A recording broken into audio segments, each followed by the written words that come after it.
Hola, ¿cómo están? En esta oportunidad abordaremos la tercera parte de nuestra temática de heterociclos. En esta última clase lo que abordamos son dos temáticas de dos familias bien diferenciadas.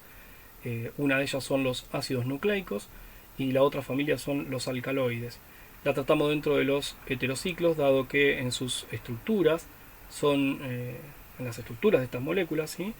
Son centrales los heterociclos, ya sea en sistemas simples como en los sistemas fusionados, por lo que es interesante entonces abordar estas familias a lo último de esta temática como formato y forma de enseñanza y aplicación de la participación de estas estructuras importantes en muchas moléculas de importancia e interés biológico. Comencemos entonces primero por tratar a los ácidos nucleicos y con posterioridad trataremos la temática de alcaloides. En cuanto a los ácidos nucleicos, lo principal que podemos describir antes de empezar a ver cómo es la estructura de los mismos, que es lo que nosotros podemos aportar desde esta disciplina, es decir que los ácidos nucleicos comprende una familia de macromoléculas de mucha importancia biológica, que son los polinucleótidos, ¿sí? Los polinucleótidos principalmente comprenden al ADN y al ARN, ¿sí? A los ácidos desoxirribonucleico y a los ácidos nucleicos, propiamente dicho, ribonucleicos específicamente, que como indicamos están formados por polinucleótidos. Entonces lo que tenemos que entender es que estas macromoléculas están constituidas por esta unidad monomérica que son nucleótidos, y a su vez estos nucleótidos están constituidos por una unidad que conocemos como nucleósido, ¿sí? Pues bien, los nucleósidos están conformados por una base nitrogenada que parte de esas estructuras que presentamos en clases anteriores, que son las bases púricas y las bases pirimidínicas, ¿sí? Las dos bases púricas que presentamos y tres bases pirimidínicas que presentamos, que conforman los ácidos nucleicos, son las que participan en la formación de nucleósidos. Y lo otro que forma un nucleósido es un hidrato de carbono, en particular una pentosa que es la ribosa. Por la combinación de estos dos formamos un nucleósido, al cual si nosotros le adicionamos una unidad de un grupo fosfato, obtenemos un nucleótido. La repetición de estos nucleótidos, ¿sí? Cuando digo repetición me refiero a la unión de nucleótidos, no digo repetición de que sea el mismo que se repite siempre, sino que la unión de diversos nucleótidos para hacer una molécula más grande conforma macromoléculas que son los ácidos nucleicos propiamente dichos, que son el ADN o el ARN, como hemos mencionado en la introducción. Pues entonces nuestro interés radica en ver y mostrar cómo es la estructura de estas moléculas, ¿sí? Dejando la función de estas y cómo operan en un sistema vivo para otras disciplinas. En cuanto al azúcar, la pentosa es una aldopentosa, como pueden ver aquí, que es la ribosa, pertenece a la serie D, pero además podemos recordar que sus otros dos grupos oxidilo están hacia la derecha. Esto quiere decir que cuando adopte su forma cíclica, formando el hemiacetal, que básicamente va a ser un anillo de furanosa, en general en los sistemas biológicos la encontramos como un anómero beta, ¿sí? Por lo tanto tenemos la formación de la beta de ribofuranosa. Lo que también es importante destacar es que en los ácidos nucleicos, en otros de los ácidos nucleicos, en el ADN, lo que hacemos es encontrar, lo que vemos es que se encuentra la beta de 2 desoxirribofuranosa. ¿Qué queremos indicar con este desoxi? 2 desoxi es que en posición 2 no está el oxidrilo, ¿sí? De esta manera, estos son los dos azúcares, ¿sí? Que participan en la formación de nucleósidos y nucleótidos que posteriormente nos permiten formar los ácidos nucleicos, ¿sí? Como ya imagino sabrán y han tratado en otros momentos, imagino, la beta D ribofuranosa es la que participa en los ácidos ribonucleicos, mientras que la beta 2 desoxirribofuranosa es en la que participan los ácidos desoxirribonucleicos. En cuanto a las bases nitrogenadas, nosotros presentamos en su oportunidad 5 bases nitrogenadas, 2 con estructura básica de purina, lo que constituyen las dos bases púricas, donde conocemos la adenina y la guanina, mientras que trabajamos con 3 bases pirimidínicas, que son derivados de la pirimidina, que tenemos aquí en imagen, la que son la timina, uracilo y citosina, ¿sí? Si ustedes se fijan, en todos los casos van a ver que hay un nitrógeno que contiene un hidrógeno. En este caso, en esta estructura, ¿sí? De base púrica, vemos este nitrógeno, un anillo de 5 miembros, Y en el caso de las pirimidinas vemos este nitrógeno que está aquí debajo graficado. Hay que tenerlo en cuenta que ya que será a través de este nitrógeno, ¿sí? Este nitrógeno será el que se enlace directamente al carbono del azúcar para formar los nucleósidos, que es lo que presentaremos a continuación, ¿sí? En este caso estamos mostrando un azúcar, en este caso la 2-deoxirribofuranosa, ¿sí? En el cual hemos conformado una unión, ¿sí? Con la formación del anómero beta también, donde hay directamente un enlace entre el nitrógeno y el carbono del azúcar. ¿Qué quiere decir? Lo que se ha formado aquí es una unión por condensación. Hemos perdido una molécula de agua donde se ha perdido el grupo hidroxilo anomérico, ¿sí? Eso es importante destacar para que cuando uno tiene por un lado la base nitrogenada y por el otro el azúcar, sepa que el enlace es de tipo N-glicosídico, ¿sí? El oxígeno del azúcar se perdió y no participa de este tipo de unión. Por otra parte, cuando tomamos un nucleósido y le agregamos un grupo fosfato, ¿sí?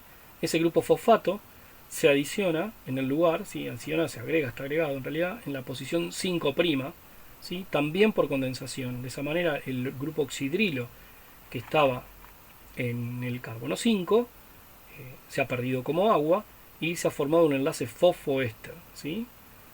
De esta manera podemos tener nucleósidos y nucleótidos, los cuales se conforman de esta parte en la estructura. De nuevo vuelvo a decir, cuidados, recordar que esto es un enlace N-glicosídico y que esto es un enlace fosfoéster, o sea, no quedan oxígenos de más que participaban en el azúcar y esto se pierde.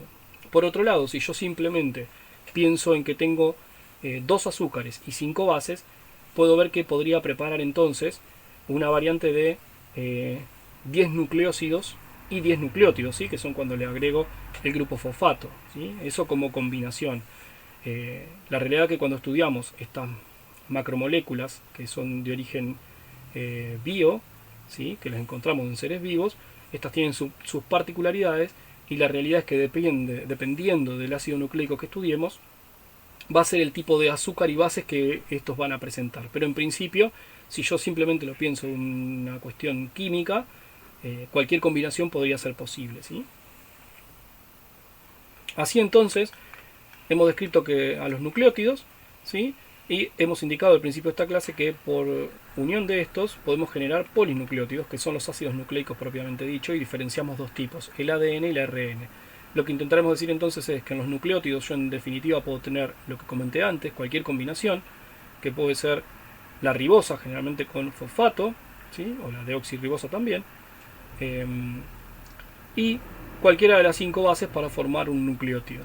La realidad es que cuando estudiamos entonces el ADN y el ARN, que son los polinucleótidos, encontramos ciertas características, y estas características son que en el ADN participa la deoxirribosa, ¿sí?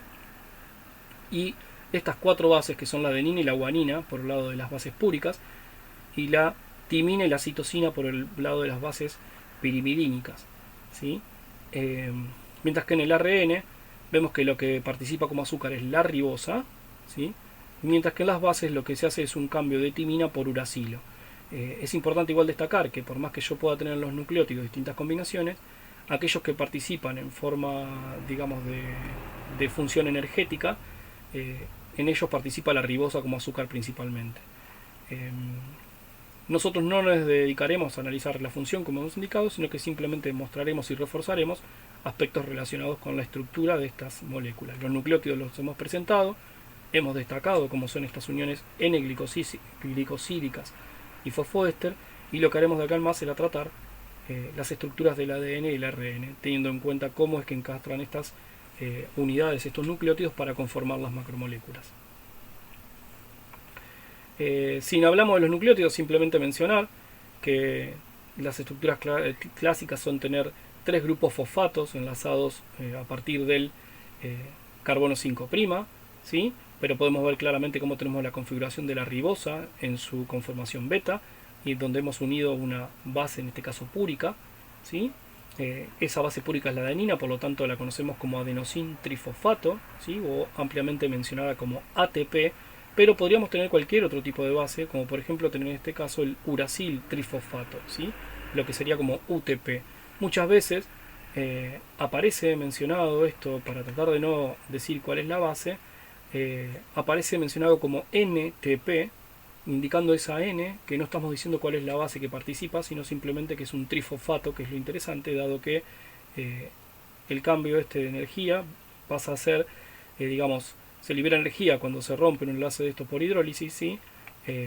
La cual se utiliza para hacer distintos tipos de trabajos, mientras que lo que hacemos es acumular energía cuando volvemos a formar ese enlace. ¿Sí? Acá tenemos cómo podemos pasar de ADP a ATP en el caso que sea adenina, pero como les decía, si hablamos en forma genérica podríamos mencionar como NDP y NTP, donde esa N estaría indicando que no decimos cuál es la base que estaría participando en este proceso. Si nos vamos a los polinucleótidos, lo que es nuevo para mencionar es cómo es que se unen estos nucleótidos entre sí. ¿Sí? Ya habíamos visto en la tabla precedente las características de cada uno. En este caso estamos viendo a izquierda que tenemos la deoxirribosa, ¿sí? Mientras que a la derecha estamos teniendo la ribosa. Por lo tanto, acá estaríamos tratando de hacer las cadenas principales a la derecha del ARN y a la izquierda del ADN. Por lo tanto, el cuidado sería ver cuáles son las bases que participan, sobre todo las bases pirimidínicas, ¿no? Cosa de no cometer el error de colocar uracilo o timina en un lugar donde no vaya, ¿sí? Va a ser un polinucleótido adecuado. En el ADN participa la timina, en el ARN participa el uracilo. Entonces, por lo tanto, tener ese cuidado simplemente cuando formamos los polinucleótidos para empezar a mostrar estas estructuras. Pero más allá de eso, donde sabemos que es un enlace N-glicosídico, podemos ver claramente que aquí tenemos un nucleótido, ¿sí? Este es el nucleótido que estamos tratando, que se ha unido a otro. ¿Y cómo se une a otro nucleótido? Pues lo que se hace es la formación de otro enlace fosfoéster que va dirigido al carbono 3' del azúcar de otro nucleótido, ¿sí? De esta manera podemos ver cómo queda uniones de tipo 5' a 3', ¿sí? En todos los casos es de la misma manera. De esa manera, ustedes tienen por una condensación entonces entre nucleótidos la formación de estos polinucleótidos, ¿sí? En definitiva, la cadena central está formada por un grupo fosfato, azúcar, fosfato, azúcar, fosfato, azúcar, donde vamos haciendo cadenas en secuencia de 5' a 3', ¿sí? Entonces la unión básicamente es de estas características, ¿sí? Después lo que va a ir variando es cómo es la base que está enlazada al carbono 1' mediante enlace N-glicosídico, pudiendo ser cualquiera de las 4 bases permitidas, en este caso para el ADN, o cualquiera de las 4 bases permitidas en el caso de la derecha para el RN. ¿Sí? Ahí mostramos los carbonos 3' y 5' con forma más puntual y podemos ver claramente que lo que va cambiando en la cadena son las bases que están indicadas. Por lo tanto, nuestra típica forma de representar entonces la cadena de un polinucleótido es mostrar la secuencia de las bases, dado que lo que sabemos es que la estructura de la cadena principal está dada por una secuencia de fosfato-azúcar que es igual en todos los casos. Esto de nuevo volviendo a la representación en forma esquemática, donde podemos ver claramente cómo va enlazándose de 5' a 3' el fosfato y el azúcar, dejando en carbono 1 las bases pendientes, ¿sí? Y que sería lo principal para destacar, que es esa secuencia. Desde 5' a 3' lo que se indican siempre es la secuencia de las bases con la letra principal que la representa. Igual acá quiero hacer un alto, y es el sentido de que uno ve tantos esquemas de ADN y de ARN, en este caso de las todavía no estamos hablando de los ácidos nucleicos propiamente dichos, sino de los polinucleótidos, y está tan acostumbrado a las secuencias de bases que pierde después de vista estas pequeñas sutilezas que son, si me dan las moléculas, ¿sí? Ser capaz de poder dibujar correctamente como es el nucleótido y el polinucleótido. Entonces nuestro ejercicio de la química orgánica es hacer hincapié en esta parte. Teniendo las moléculas a la vista, poder hacer una construcción adecuada de un polinucleótido. Ya yendo específicamente a las características de cada uno, hemos visto cómo se constituyen, bueno, primero quiénes son las bases que participan en cada caso, ¿sí? Donde en el ARN participa el uracilo por las bases pirimidínicas, mientras que en el ADN participa la timina, ¿sí? Y que el azúcar que participa en el ADN es la desoxirribosa, mientras que en el ARN participa la ribosa, donde claramente está presente el oxidrilo en carbono 2', ¿sí? Pero más allá de eso, lo interesante es empezar a ver que estas tienen estructuras secundarias diferentes, porque lo que acabamos de decir recién con la cadena de polinucleótido no termina de definir los ácidos nucleicos. En el caso del ARN, si nosotros hacemos sí la cadena de polinucleótidos, estamos describiendo al mismo, ¿sí? Dado que después su estructura secundaria La estructura primaria será el polinucleótido, pero la estructura secundaria será una hélice de este polinucleótido, mientras que en el caso del ADN lo que vemos es que hay dos hebras enfrentadas, ¿sí? Orientadas en forma antiparalela, quiere decir que una está orientada de 5' a 3' como presentamos, mientras que la otra se invierte de 5' a 3', ¿sí? Va al revés, orientada, ¿sí? Pero lo interesante es que siempre dejan un par de bases que nosotros llamamos complementarias, ¿sí? ¿Qué significa eso? Como se enfrentan dos, hay siempre un tipo de enfrentamiento en el cual citosina siempre se enfrenta a guanina y timina siempre se enfrenta a adenina, ¿sí? Y esto tiene una explicación de tipo estructural más allá de las reglas mnemotécnicas que existen para recordar esto, ¿sí? Entonces, mientras que en la cadena de RNA la estructura secundaria básicamente es una alfa hélice, donde sabemos que van quedando pendientes las bases en carbono 1 mediante enlace N-glicosídico, ¿sí? Recuerden que siempre a través del nitrógeno que tiene el hidrógeno, en este caso es a través de este que está aquí. En el otro caso, es una doble hélice que se logra enfrentada teniendo en cuenta esa combinación, ¿no? Fíjense los códigos de colores, ¿sí? Citosina con guanina y adenina con timina, ¿sí? De esta manera, por puente de hidrógeno, que es lo que vamos a presentar, estas bases bien complementarias son las que permiten mantener esas doble hélices, ¿sí? Unidas entre sí. Nuevamente, si vamos al esquemático, estamos viendo esto, ¿sí? Donde tenemos el encastre, pero este encastre es por puente de hidrógeno y es lo que nosotros vamos a ver ahora. Entonces, insisto nuevamente, desde la química orgánica, más allá de ver los esquemas, si nosotros tenemos los rompecabezas a la vista, tenemos que ser capaces de poder representar adecuadamente la estructura química de estas moléculas. En el caso de presentar los puentes de hidrógeno, lo que sabemos es que entre citosina y guanina existe un triple puente de hidrógeno, dado que en el caso de la guanina presenta dos grupos dadores de hidrógeno y un grupo aceptor, y que se enfrenta perfectamente a citosina, ¿sí? Con dos grupos aceptores y uno dador, ¿sí? De esta manera se forma un triple puente, mientras que entre adenina y timina lo que se da es la formación de un doble puente, ¿sí? Con adenina vemos claramente que tenemos un aceptor de hidrógeno y un dador de hidrógeno que se enfrentan estructuralmente a un dador y un aceptor. De esa es la forma en la cual realmente se forma ese encastre, y es por enlace de hidrógeno entre las bases complementarias, ¿sí? Que estarían uniendo a la secuencia de grupos fosfato-azúcares, pero que están orientados en forma antiparalela. El de la izquierda estaría orientado de 5' a 3', mientras que el otro está orientado de 3' a 5'.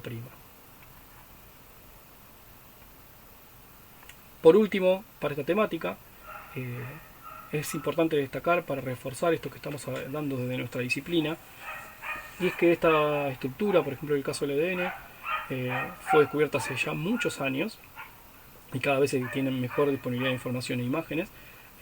Las personas que descubrieron esto, Watson y Crick, recibieron el Nobel en 1962. Ustedes pueden sacar cuenta, ya han pasado 60 años prácticamente, o sea, en el 22 vamos a tener 60 años de este premio Nobel, bastante más del descubrimiento. Entonces volvemos a remarcar lo mismo. No es intención de esta cátedra que ustedes conozcan de memoria cuáles son las estructuras, o sea, poder dibujar una base púrica o una base pirimidínica de memoria, aunque existen recursos para recordar una y hacer los cambios estructurales con la otra.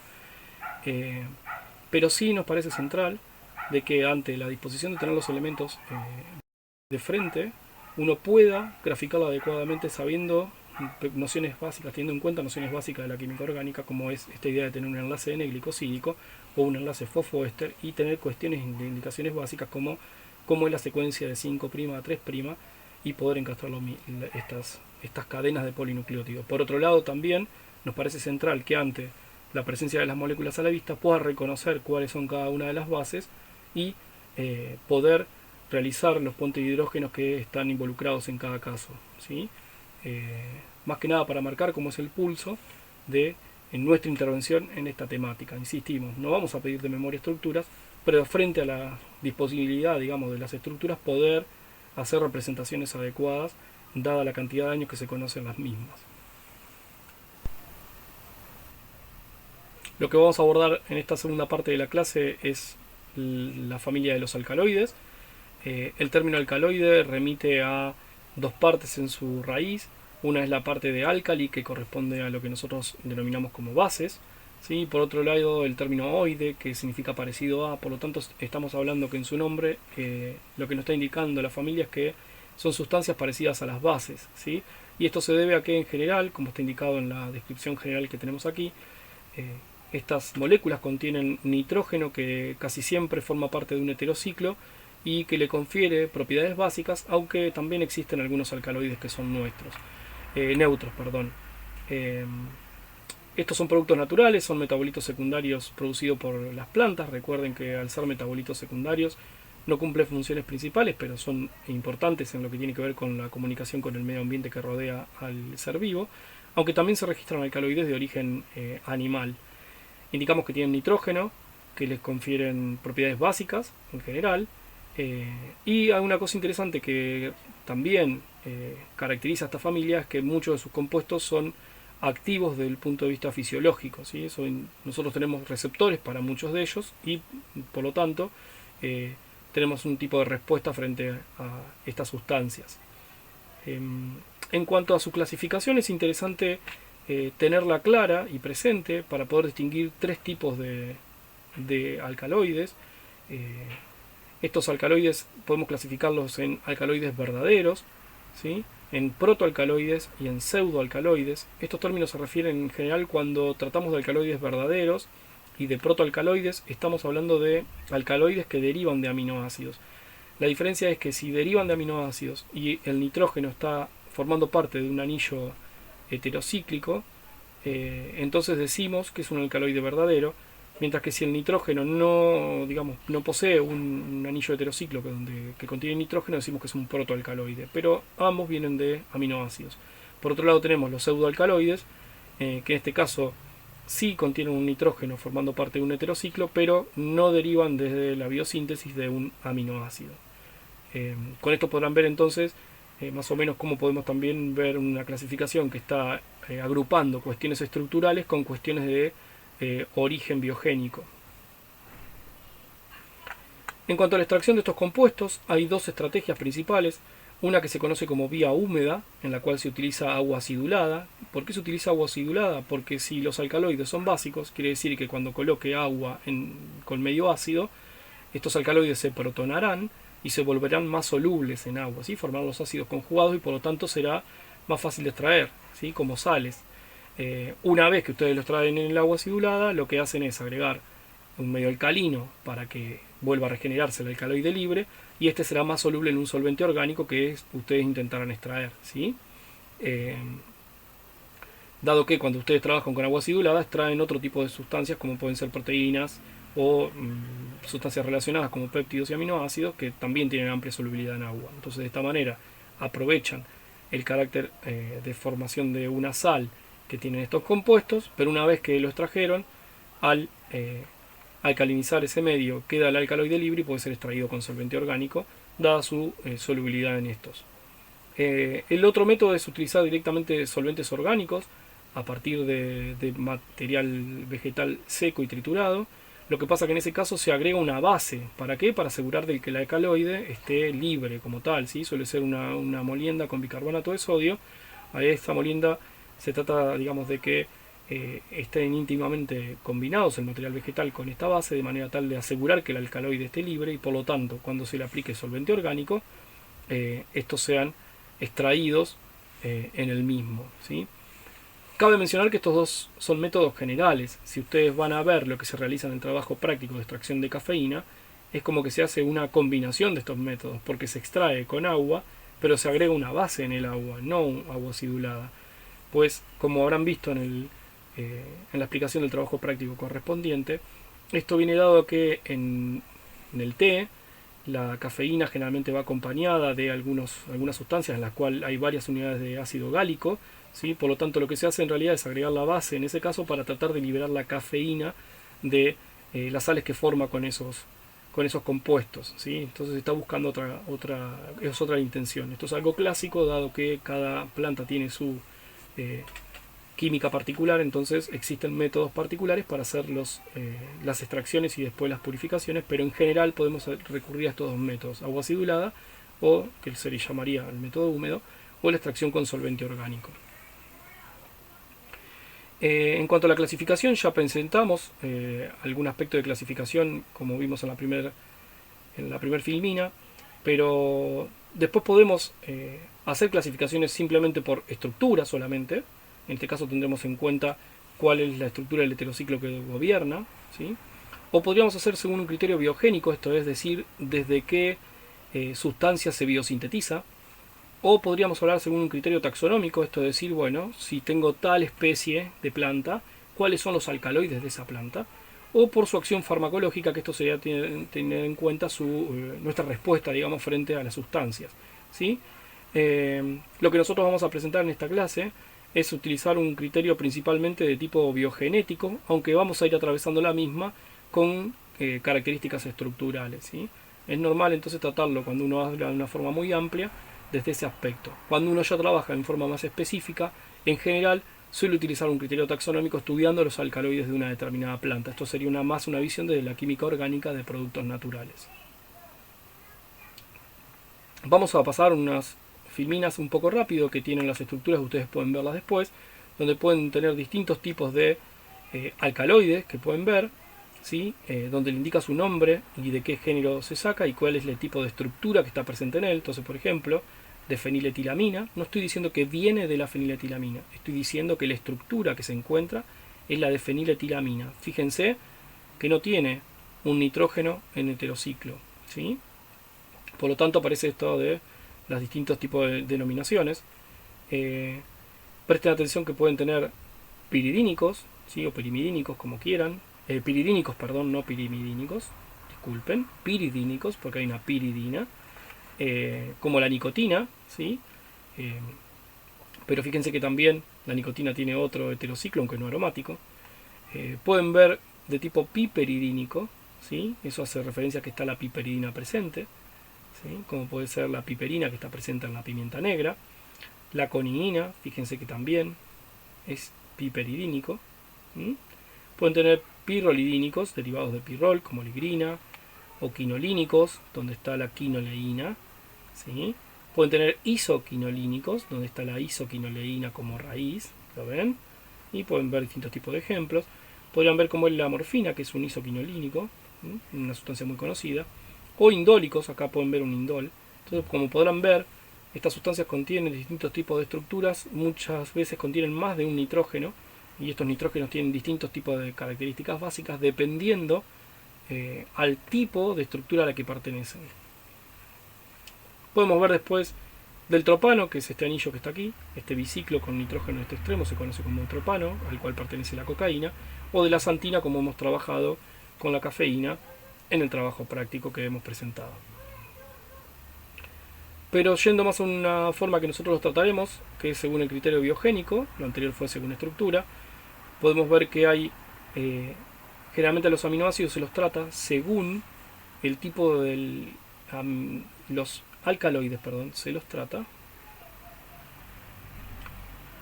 Pero bien, también como vimos lo anterior según las estructuras, podemos trabajar según el criterio biogenético, que esto es que atiende a los determinados alcaloides pensando desde qué molécula es la que viene, se realizan estudios para esto.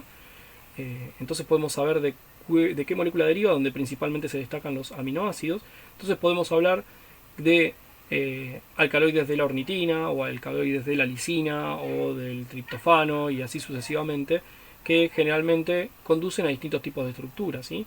De manera tal de que suele ser uno de los criterios más generales donde se pueden abarcar a partir de un criterio biogénico el tratamiento de distintos alcaloides que muchas veces están, digamos, comparten algún tipo de estructura base, pero que están en distintos tipos de plantas, ¿sí? Evitando de esta forma haciendo un estudio más abarcativo como para una primera presentación y no haciendo un estudio tan reducido sobre el taxonómico tan específico de muchos alcaloides de la misma planta. Así nosotros presentaremos una clase bastante descriptiva. Como verán, van a ser muchas estructuras, entonces no pretendemos que se trabaje de memoria con esto, pretendemos atender a cuestiones más reflexivas sobre los tipos de nitrógeno, el tipo de estructuras en las que estos están trabajando y dar algunas cuestiones de aplicación y de interés, digamos, sobre la disciplina. Es una temática, me parece, interesante y amena para terminar. Así veremos ejemplos de derivados de ornitina y lisina, de derivados de fenilalanina y tirosina, de derivados del triptofano y otros diversos, entre los que se encuentran los ánticos, y presentaremos algunas características de ellos para que vean más o menos las relaciones con las respuestas fisiológicas que tienen o la utilidad que se le da a los mismos según sus propiedades. Empezando con derivados de ornitina y lisina, podemos ver cómo se obtienen derivados del tropano, o sea, estructuras de tropano, en las que tenemos la cocaína. Creo que todos conocemos a la cocaína, altamente mencionada como una droga de uso y abuso, ¿sí? De la cual sabemos que es altamente dependiente, pero también tenemos que darle honor a la verdad diciendo que es uno de los principios activos de la planta de la coca, ampliamente utilizado en las provincias del norte y en países como Bolivia, para afrontar digamos, la influencia de lo que es el mal de altura, ¿sí? O soroche, como se lo conoce en la zona, por lo cual, digamos, en general también se lo masca con algo que se conoce como yucta, que básicamente es una ceniza que confiere características base de manera tal de poder extraer más eficazmente cuando uno muerde la hoja, o puede hacerse un té para cuando está en estos lugares y poder paliar las consecuencias de la falta de oxígeno por la altura. También es interesante comentar unos datos de color, y es que Coca-Cola lo tuvo en su formulación hasta varios años, ¿sí? No recientes, pero lo tuvo en algún momento, y también la existencia de un vino que se conoce como vino Mariani, que también era uno de los monjes, y este vino contenía cocaína en su formulación, o sea que vean que hay ciertas cuestiones que son culturales en cómo se ubica el compuesto, desde ya que utilizado en forma más de narcotráfico es algo malo, pero tiene sus funciones, como por ejemplo es un estimulante del sistema nervioso central, hay drogas derivadas a partir de ellos, es supresor del apetito, un anestésico tópico, ¿sí? Y culturalmente puede tener su uso como puede ser en nuestros países del norte. En cuanto a los derivados de ornitina y lisina, que tienen una estructura de pirrolidínica, ¿sí? Dado este nitrógeno que contiene esta estructura, se destaca la higrina, que también está presente en las hojas de coca, es un alcaloide que acompaña a la cocaína, pero también tenemos la presencia de estructuras de tipo piperidínicas, ¿sí? En este caso siempre estamos hablando de nitrógenos terciarios con muy buena basicidad. Este alcaloide piperidínico se conoce con el nombre de coniina. La coniina es una neurotoxina muy fuerte que bloquea el sistema nervioso periférico y se extrae a partir de una planta que se conoce como cicuta, ¿sí? La realidad es que si ustedes se hacen un té de cicuta es bastante complejito porque van a morirse, así literal, y atraviesa muchas partes de la historia, como por ejemplo la muerte de Sócrates, en la cual a Sócrates se le obliga a beber una infusión de cicuta, dado que no reconoce a los dioses ancestrales, niega su existencia y por lo tanto, defendiendo sus ideas, igual es obligado a beber una infusión de cicuta, la cual la coniina ya era conocida entonces como un neurotóxico, ¿sí?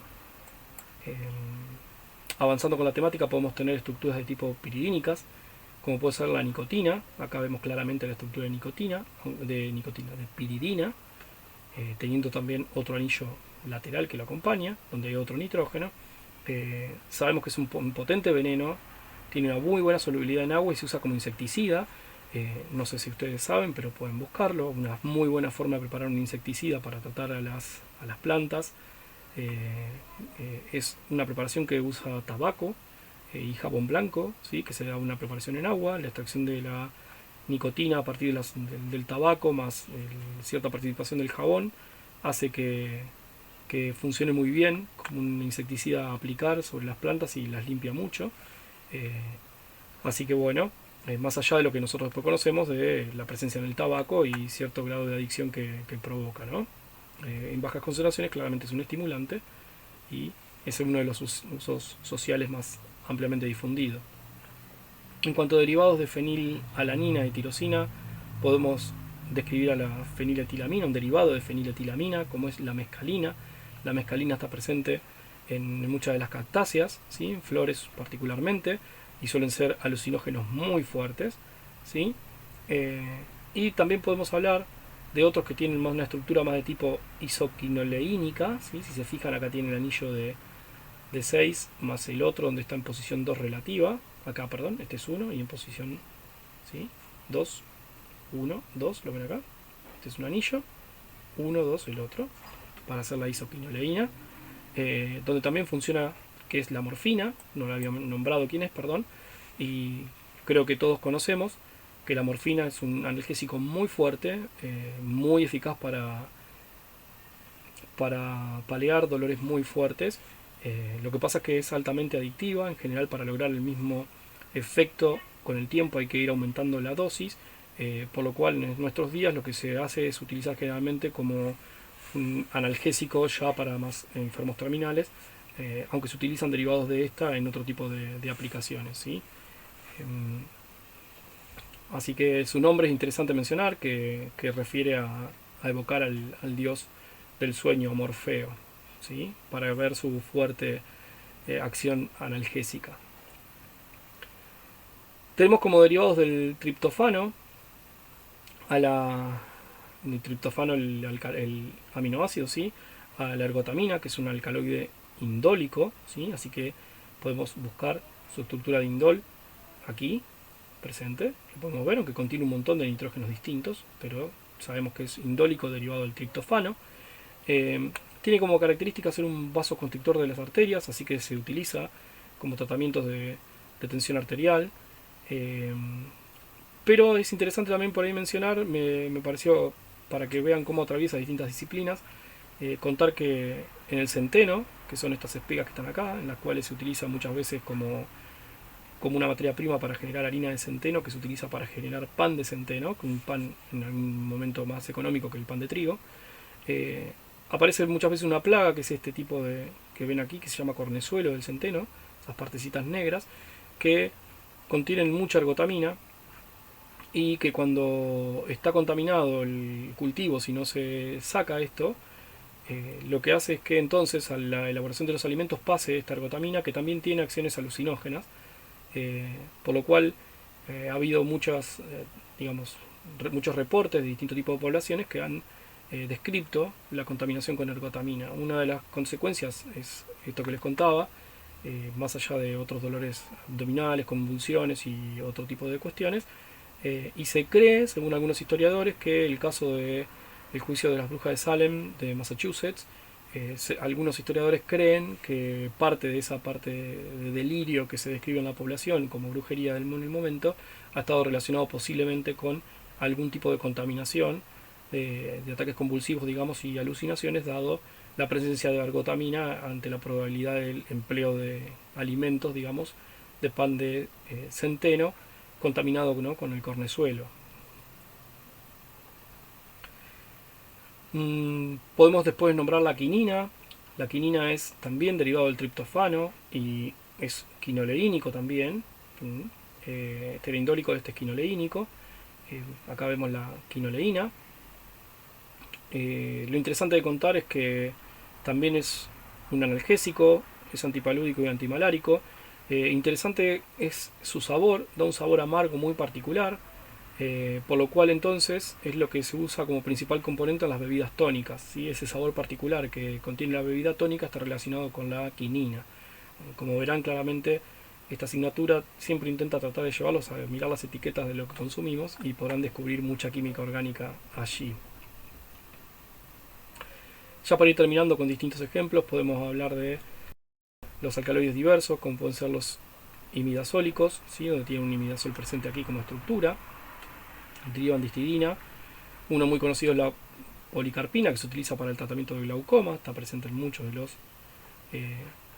los medicamentos de estas características. O podemos ya hablar de algunos que son de tipo terpénico, un alcaloide diterpénico como la conitina, que se obtiene de una flor azul, que es el acónito, que tiene una altísima toxicidad, ¿sí? Así que hay muchas historias o usos a lo largo de la historia de empleo como veneno en muchos casos. Lo que se cree es que al momento, muchos años atrás, ¿sí?, estamos cientos de años atrás, sin tecnología adecuada, como era muy letal a baja concentración, era una buena técnica, por decir de alguna manera, para envenenar a alguien, dado la baja dosis que se podía utilizar, entonces era difícil de detectar. Entonces aparecen muchos policiales en los cuales aparece el acónito como formando parte de la historia para ese uso, ¿sí? Ya yendo a esteroideos, o sea que hay combinación de otro tipo de estructura, fíjense como esteroides, aparece la solanina, que es un glucoalcaloide, este es el alcaloide propiamente dicho, donde después tiene partes de hidratos de carbono. Ahora que conocemos muchas de la familia de estas moléculas, podemos comprender al mirar la estructura y que no nos suene tan compleja. La solanina está presente, sobre todo en las partes verdes de algunos tubérculos y otro tipo de vegetales, por lo cual una de las recomendaciones es, dada la toxicidad que esta tiene, no consumir, sobre todo según la edad de las personas, este tipo de tubérculos cuando están verdes. Y por último, ya yéndonos a los sánticos o derivados de las santinas, nosotros presentamos distintos tipos de compuestos relacionados con estos en la clase anterior y trabajaron en el trabajo práctico que habitualmente se realiza, donde uno de los exponentes es la cafeína, que sabemos que es un estimulante del sistema nervioso central y generalmente produce este efecto temporal de estado de alerta, ¿sí? Recuerden que la cafeína está presente no solo en el café, sino en el té y en el cacao, y que va siempre acompañado de otros dos alcaloides de estructura muy similar basados en las santinas, que son la teofilina y la teobromina. Por último, me gustaría contarles que otra forma de estudiar estos alcaloides es pensar desde los receptores. La idea es si tantas moléculas de esta familia o ante ellas nosotros tenemos una respuesta fisiológica, ¿sí? Quiere decir que entonces nosotros tenemos receptores para estas moléculas, ¿sí? Hay receptores que nosotros contenemos en nuestro organismo, ¿sí? Los cuales están dispuestos o disponibles para que justo reciban alguna de estas sustancias. O de otra forma, estas sustancias tienen en su estructura la particularidad como para poder unirse a estos receptores, ¿sí? Eso por empezar en un concepto. El otro concepto que también hay que tener presente es que si nosotros tenemos esos receptores, quiere decir que tenemos moléculas endógenas producidas por nosotros, ¿sí? Que también pueden adosarse a los mismos y que cumplirán funciones similares o momentáneamente pueden cumplir algún tipo de estas funciones. Pero interesante entonces pensar que los opioides son cualquier agente endógeno que se une a receptores opioides, ¿sí? Pero entonces podemos tener otro tipo de opioides que ya sean externos, como pueden ser alcaloides del opio, los semisintéticos o los sintéticos directamente, ¿sí? Así que si nosotros no tratamos ahora estos, que son las endorfinas, las encefalinas o las dinorfinas, que son estos que son los receptores opioides, podemos hablar que hay otras sustancias externas, no endógenas, que se unen a estos receptores y que darían la respuesta fisiológica. Entonces, hablando de estos opioides en particular, podemos hablar de alcaloides del opio como la morfina y la codeína. Podemos hablar de semisintéticos, que se hace generalmente modificar estos para tratar de conferirle algún otro tipo de propiedad, ya sea mayor vida media o por ejemplo que sean menos adictivos, ¿sí? Tratar por ejemplo de la morfina, que ésta se vuelva menos adictiva y de mayor aplicación entonces, ¿sí? Y si no, los que ya directamente son sintéticos, en este caso estamos hablando de las opiáceas porque vienen de las plantas de este género, ya ir a otros compuestos sintéticos en los cuales se sintetizan que tengan estructuras parecidas a estos, ¿sí? Pero no tienen ningún tipo de origen natural. Es interesante presentar a la codeína, que ya la hemos mostrado creo, pero que podemos hacer modificaciones de la misma para obtener la hidrocodona, donde pueden ver claramente, ¿sí? Esta modificación aquí, como este grupo oxidrilo pasa a ser un grupo carbonilo, que dicho así no dice nada, pero cuando uno dice que es el bicodín, aunque ya está por empezar a quedar un poco fuera de tiempos, lo que nos refiere es a, por ejemplo, la serie Doctor House. Entonces de nuevo podemos ver claramente cómo a nuestro alrededor, sobre todo en las series que miramos y en los alimentos que consumimos, o en nuestra vida diaria de nuestros tratamientos médicos o de nuestros familiares, podemos ver cómo esta disciplina atraviesa ampliamente esas facciones de la vida. Quiero cerrar esta clase directamente con este tópico e invitarlos con la información que hemos volcado aquí a tratar de finalizar la resolución del seminario correspondiente, que cerraría nuestro curso de Química Orgánica 2.